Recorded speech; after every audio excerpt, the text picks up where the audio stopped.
It was late afternoon when she said it. I was in the living room, sorting through old mail, trying not to notice the way the house felt emptier than it had in years. The kind of emptiness that comes from shared memories turning sour, laughter fading into arguments, and love slowly dissolving into resentment. "I won't be long," she said casually from the doorway, tossing her coat onto the hall chair.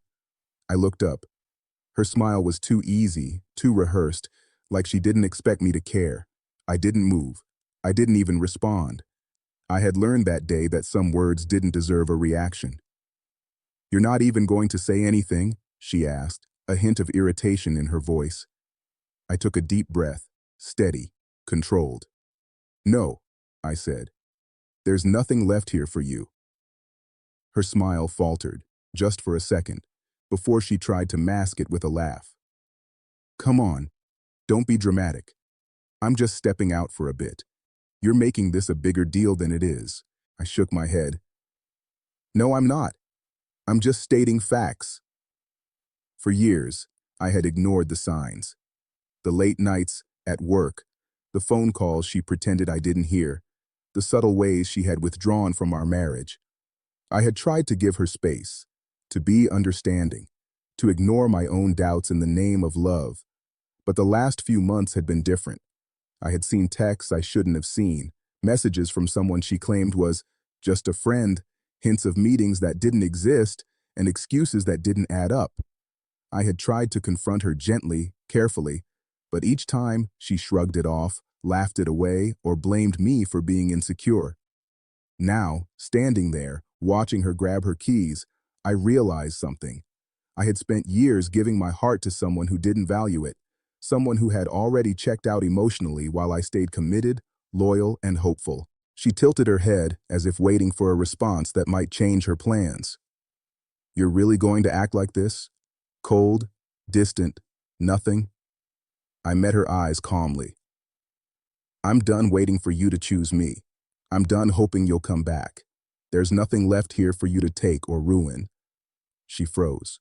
For a second, she looked like the woman I had fallen in love with, the one who laughed easily, the one who made me feel alive. But it was gone. The moment passed, replaced by frustration and a flicker of panic. "I don't understand," she said.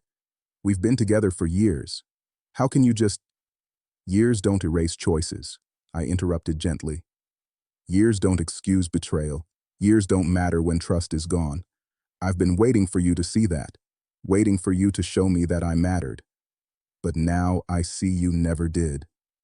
Her face twisted, a mix of anger and disbelief. "So what? You're just letting me walk out?" I shrugged. "I'm letting you go because you've already left. The only difference is now I'm free too." She didn't respond. She didn't argue. She just looked at me, really looked at me, as if finally seeing the strength I had gained, the clarity I had earned. The next few days were quiet. No messages, no calls, no pleas. She stayed away, perhaps realizing that I was no longer the person who would bend, beg, or forgive without thought. I spent the time reclaiming my life, sorting through our shared belongings, making decisions I had deferred for years, and, most importantly, learning to value myself again. A week later, she tried to come back. A message, simple. "Can we talk?" I didn't reply. I realized something profound in that silence. Love isn't always enough. Loyalty, patience, and forgiveness mean nothing when the other person chooses to betray, manipulate, or walk away. And sometimes, the most powerful act of love for yourself is letting go completely. Months passed. I focused on work, friends, hobbies I had abandoned, and moments of solitude that became healing. I wasn't bitter. I wasn't consumed by anger. I was free. And freedom, I realized, was worth more than any apology, any explanation, any "I love you" that came after betrayal. She eventually stopped reaching out. Perhaps she understood, perhaps she didn't. It didn't matter. My life had moved on, and so had my heart.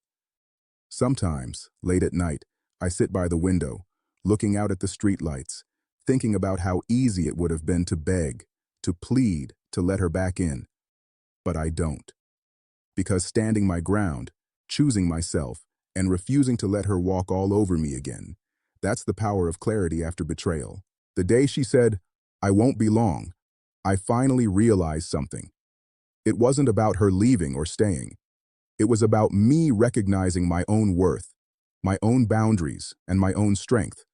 And when I said calmly, "There's nothing left here for you," I wasn't just talking about the house, the marriage, or even her. I was talking about me. For the first time in years, I felt whole again.